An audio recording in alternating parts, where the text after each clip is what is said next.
కళ్యాణ్ నిన్ను ఇష్టపడ్డాడు, అది తప్ప? మూడు ముళ్ళు వేసి నిన్ను తనదాన్ని చేసుకోవాలని ఆశపడుతున్నాడు, అది తప్ప? సౌందర్య, నీకెలా చెప్పను? సింధు చిన్నప్పటి నుంచి కళ్యాణ్ గారిని తన భర్తని ఊహించుకుంటోంది. కానీ కళ్యాణ్ ఇప్పుడు నిన్నే తన భార్యగా ఊహించుకుంటున్నాడు. నీతో జీవితాన్ని పంచుకోవాలని ఎన్నెన్నో కలలు కంటున్నాడు. అందుకే ఆ రెండు కుటుంబాల మధ్య గొడవలు మొదలయ్యాయి. మొదలైతే నీకేంటి? నాకేంటి అని ఆలోచిస్తే అది స్వార్థం అవుతుంది. కాదనుకుని వెళ్ళిపోతే అది త్యాగమవుతుందా? రూపా, ఒక్క మాట చెప్తాను విను.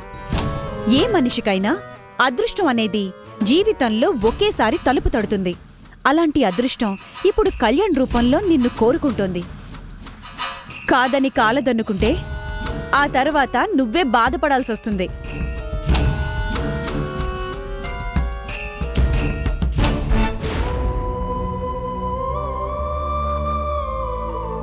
సౌందర్య, తను ఇంత హఠాత్తుగా వెళ్ళిపోవడానికి కారణమేంటో నీతో అయినా చెప్పిందా? చెప్పింది. ఏమని చెప్పింది? ఎవరో మీ మేనకోడలు సింధు అంట, అనరాని మాటలందంట, నీచంగా మాట్లాడిందంట, కావాలనే దాని మనసుని గాయపరిచిందంట. ఆ బాధని భరించలేకే స్వప్న ఇంట్లోంచి వెళ్ళిపోవాలనుకుందంట.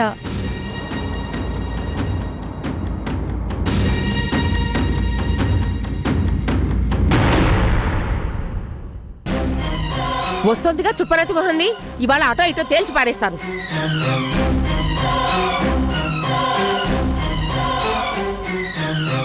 అత్తయ్యా, ఛీ, నీ మొహం చూడాలంటేనే అసహ్యం వేస్తోంది.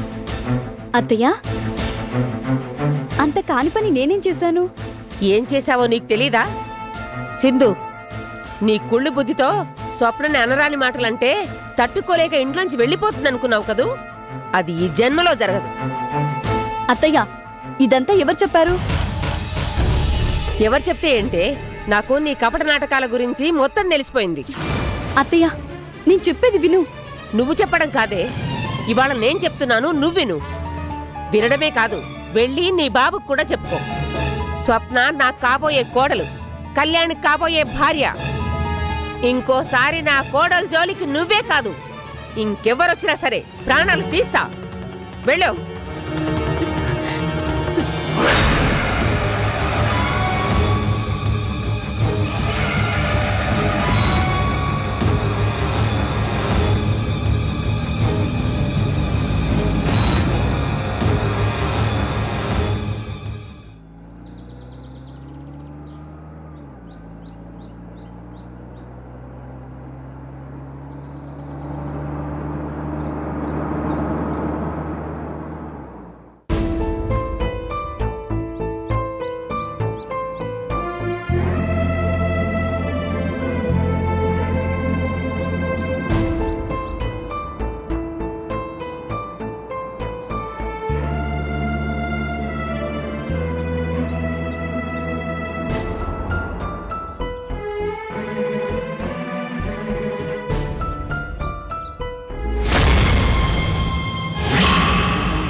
రాధా, ఈయనెవరో తెలుసా? Ram Prasad, the great Pooja industries proprietor. గుర్తుపట్టావా? మన కూతురు జీవితాన్ని నాశనం చేసిన కిరాతకుడు. తాళి అనే శిక్షను వేసి మన అర్చన జీవితాన్ని ఎగతాళి చేసి అనుమానపు అంకుశంతో అనుక్షణం తన్ని హింసించి తన మనసుని క్షోభ పెట్టినందుకు ఫలితాన్ని ఎలా అనుభవిస్తున్నాడో చూసావా రాధ? కుంటి బతుకు, ముష్టి బతుకు. కాళ్ళు కడిగి కన్యాదానం చేసిన రోజు కట్నం ఇవ్వలేకపోయాను, అందుకే ఇప్పుడు పడేస్తున్నాను. ముష్టి.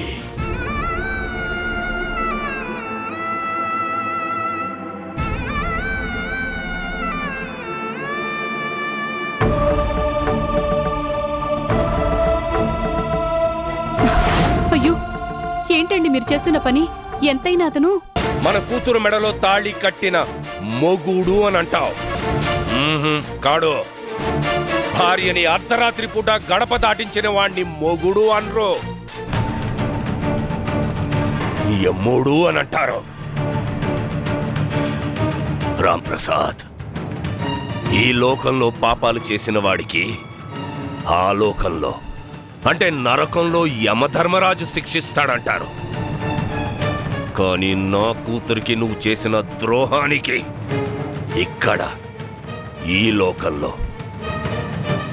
నేను శిక్ష విధిస్తాను. నువ్వు బతికుండగా అనుక్షణం తలుచుకుని కుళ్ళి కుళ్ళి చచ్చిపోయే శిక్ష. ఆ శిక్షకు నాందిగా వేశాను ముష్టి.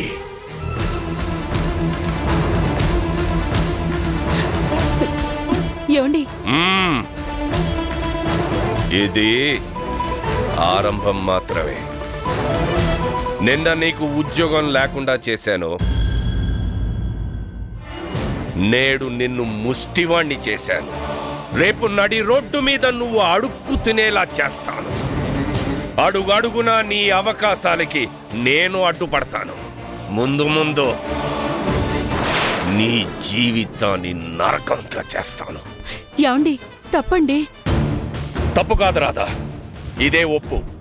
ఎందుకంటే తప్పు చేసిన వాడికి మరణించిన తర్వాత విధిస్తారు శిక్ష నరకంలో. పరధనాన్ని పరస్త్రీని అపహరిస్తే తామిశ్ర నరకం.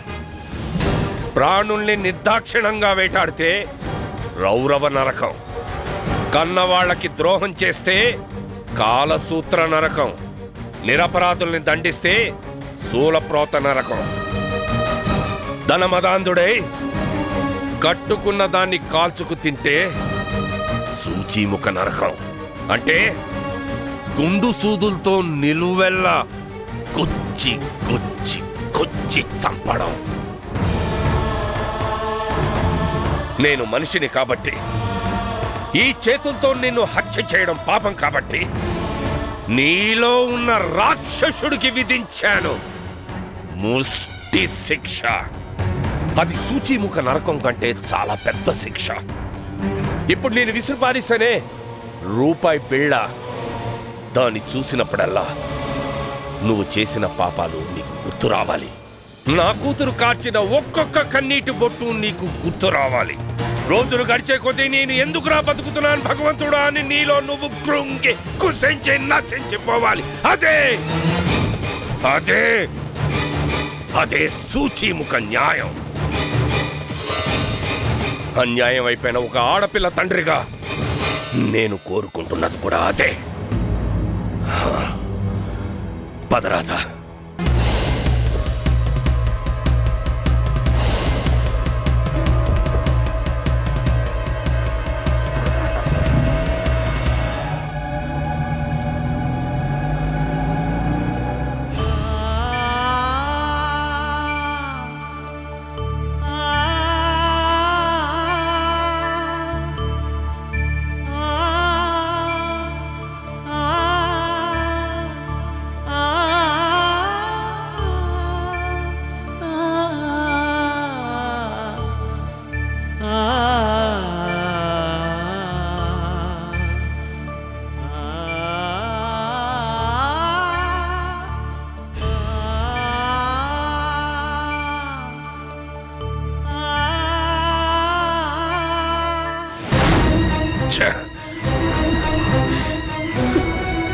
ఏంటండి మీరు చేసిన పని? న్యాయం. అతను తప్పు చేశాడని మీరు కూడా తప్పు చేస్తారా? చెయ్యాలి, చేసి తీరాలి. లేకపోతే ఇక్కడ ఈ గుండెల్లో మంట చల్లారదు. ఏవండి, మీ బాధని నేను అర్థం చేసుకోగలను. అర్చన దూరంగా వెళ్ళిపోయిన దగ్గర నుంచి మీలో మీరే ఎంతగా కుమిలిపోతున్నారో నాకు తెలుసండి.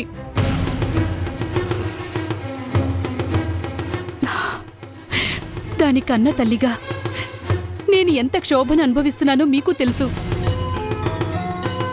కానీ ఇలా ఆలోచించటం మాత్రం తప్పండి.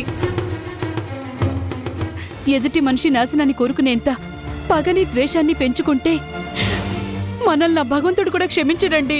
నన్ను ఏ భగవంతుడు క్షమించాల్సిన అవసరం లేదు. కష్టపడిన వాడికి బాధ, నష్టపోయిన వాడికి దుఃఖం, మోసపోయిన వాడికి శోకం ఉంటే గుండె రగిలిపోతున్న వాడికి పగ మాత్రమే ఉంటుంది. మరుగుతున్న రక్తంలోంచి ద్వేషం మాత్రమే పుట్టుకొస్తుంది. ఏమండి,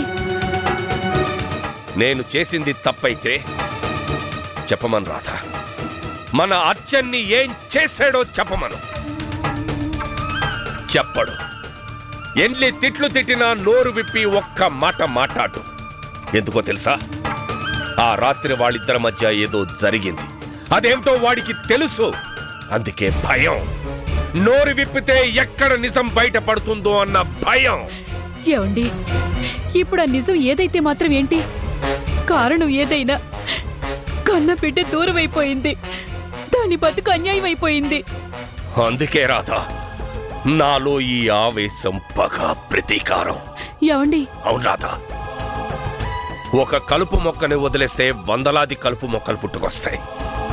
ఒక దుర్మార్గుణ్ణి క్షమిస్తే వేల కొద్దీ, లక్షల కొద్దీ, కోట్ల కొద్దీ దుర్మార్గులు పుట్టుకునే వస్తారు. వాళ్ళ అనుమానపు కళ్ళతో అర్చన్ లాంటి అమాయకుల్ని కాల్చుకుని వేధించుకుని తింటూనే ఉంటారు. అందుకే రాధా, అలాంటి వాళ్ళని క్షమించకూడదు. పావునైతే కర్రతో కొడతాం, క్రూర మృగానైతే కత్తితో చీలిస్తాం. కానీ తాళి కట్టేనన్న ఒకే ఒక అధికారంతో, అహంకారంతో కట్టుకున్న దాన్ని బలిపీఠం మీద నడిపించాలనుకునే ఇలాంటి దుర్మార్గులకి శూలదండ న్యాయ శిక్ష అమలు చేయాలి. అంటే మాటల్ని ముళ్ళుగా మార్చి గుచ్చాలి. నేను చేస్తున్నది కూడా అదే.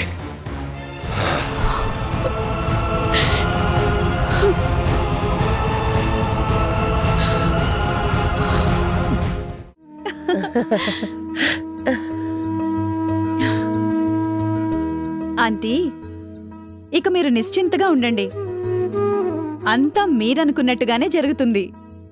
రూపని సారీ, మీ స్వప్నని పెళ్లి కొప్పించే పూచి నాది, సరేనా? సౌందర్య, నిజంగా నువ్వు ఆ పని చేశావంటే చచ్చి నీ కడుపున పుడతాను. ఓసి ముసల్దానా, నిన్నిక్కడ భరించడమే కష్టంగా ఉంటే ఏకంగా నువ్వు నా కడుపునే పుడతావా?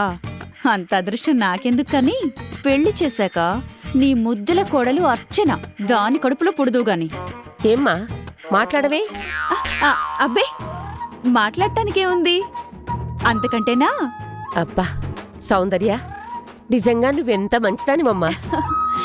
నా మంచితనం గురించి నీకు ముందు తెలుస్తుందే ముసల్దానా. ఆంటీ, టైం అవుతుంది, ఇక నేను బయలుదేరతాను. అలాగే, కానీ ఒక్క మాట. చెప్పండి ఆంటీ, మీరేం చెప్పినా చేయటానికి నేను రెడీగా ఉన్నాను. ఏం లేదమ్మా, నేను నీతో తనని పెళ్లి కొప్పించమన్న విషయాన్ని స్వప్నకు తెలియనివ్వకూడదు. అంతేగా ఆంటీ, ఈ సౌందర్య ఈ కంటితో చూసిన దాన్ని ఈ కంటికి కూడా తెలియనివ్వదు. ఓకే? అలాగేనమ్మా, చాలా సంతోషం. కళ్యాణ్కి స్వప్నకి పెళ్లి జరిగితే నాకంతకన్నా కావాల్సిందేదీ లేదు. మీకు మాత్రమేనా? నాకు కూడా. వాళ్ళిద్దరినీ ఒకటిగా చేస్తే ఇన్నాళ్లు నా కల నిజమవుతుంది. నీ కల? అదేంటమ్మా? అదే ఆంటీ, నా ఫ్రెండ్ ఓ గొప్పింటికి కోడలు కావాలి, మనసున్న ఓ మగవాడికి భార్య కావాలి అనుకునేదాన్ని. ఆ కల ఈ పెళ్లి జరిగితే నిజమైనట్టే కదా? నిజంగా నీలాంటి మంచి స్నేహితురాలు దొరకటం స్వప్న అదృష్టం. స్వప్నకి మాత్రమేనా? నాకు కూడా అదంటే ప్రేమ. ప్రాణాలు తీయాలనిపించేంత ప్రేమ. వెళ్ళొస్తానంటీ. మంచిదమ్మా.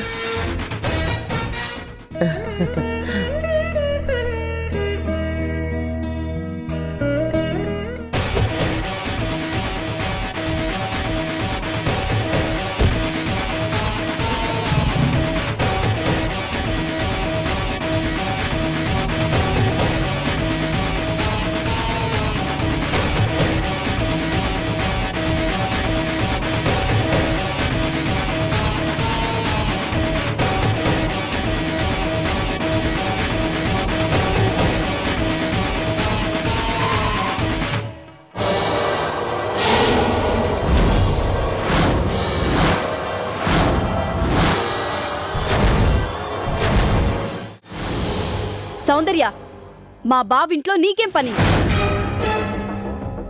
ఏ వెళ్ళకూడదా? వెళ్ళకూడదు. నువ్వే కాదు, మా బావతో ఇంకెవరు మాట్లాడినా నేను భరించలేను. పిచ్చి సింధు, నేను వెళ్ళింది మీ బావతో మాట్లాడటానికి కాదు, మరి మీ అత్తయ్యతో మాట్లాడటానికి. నీకు మా అత్తయ్య ఎలా తెలుసు? స్వప్న ఎలా తెలుసో మీ అత్తయ్య కూడా అలాగే తెలుసు. అబ్బబ్బా, నువ్వేమంటున్నావో నాకు అస్సలు అర్థం కావట్లేదు. పిచ్చి సింధు, చెప్తాను విను.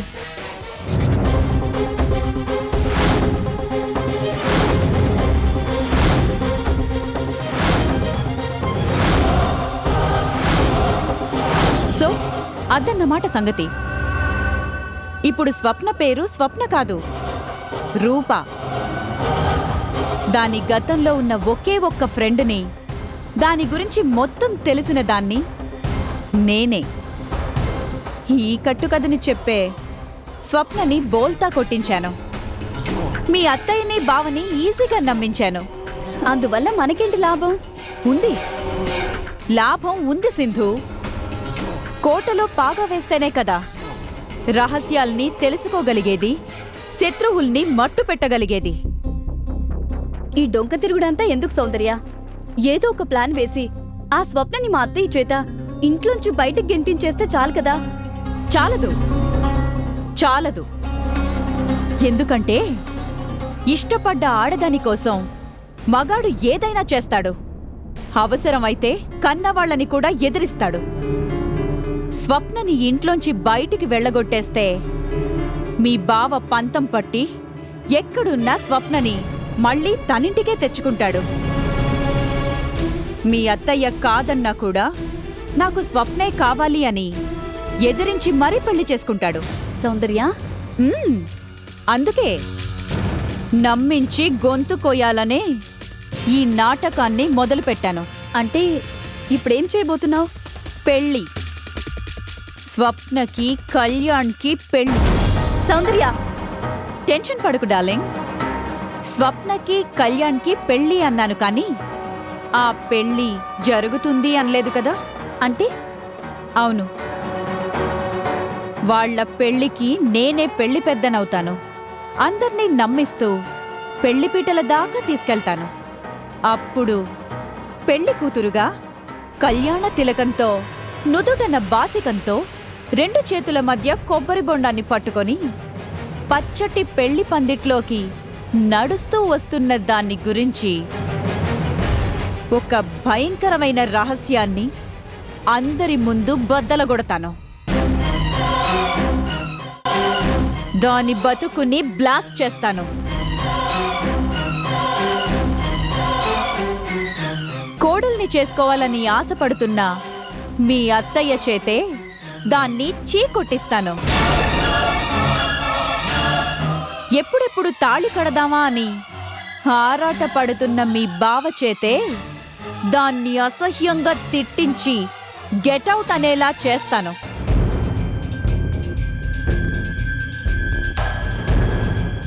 పెళ్లి ముహూర్తం సమీపిస్తుంటే ఏం చెయ్యాలో తోచని స్థితిలో ఆ తల్లి కొడుకులిద్దరూ గిలగిలలాడిపోతుంటే అప్పుడు నా చేత్తో నేనే నిన్ను పెళ్లి పీటల మీద కూర్చోపెడతాను. నువ్వు కోరుకున్నట్టే నీ బావ చేత నీ మెళ్ళోనే తాళి కట్టిస్తాను. సౌందర్య, నిజంగా ఇదంతా జరుగుతుందా? జరుగుతుంది. నువ్వు సైలెంట్గా ఉంటే నేను ఏం చేస్తున్నా నీ మంచి కోసమే చేస్తున్నాను అని హ, నువ్వు నీ మనస్ఫూర్తిగా నమ్మగలిగితే ఖచ్చితంగా జరుగుతుంది. నమ్ముతాను. నా బావ నాకే సొంతం అవుతాడు అంటే ఈ క్షణం నుంచి నువ్వేం చేసినా ఎందుకు అని కూడా అడగకుండా చూస్తూ ఊరుకుంటాను. అంతేకాదు, ఈ నాటకాన్ని రక్తి కట్టించడానికి నువ్వేం చేయమన్నా సంతోషంగా చేస్తాను. తథాస్తు. అంతా నేను చెప్పినట్టే జరుగుతుంది బాలిక. అమ్మో, ఏమో అనుకున్నాను. నిజంగా నీ యాక్టింగ్ అదుర్స్. ఇప్పుడే ఏం చూసావు? ఇదింకా బిగినింగ్ మాత్రమే. కథ క్లైమాక్స్కి వచ్చాక అప్పుడు చూస్తావు. అదిరిపోయే నా యాక్టింగ్నే కాదు, నీకు నిలువెల్లా షాక్ ఇచ్చే బ్లాస్టింగ్ని కూడా. Thank you Soundarya.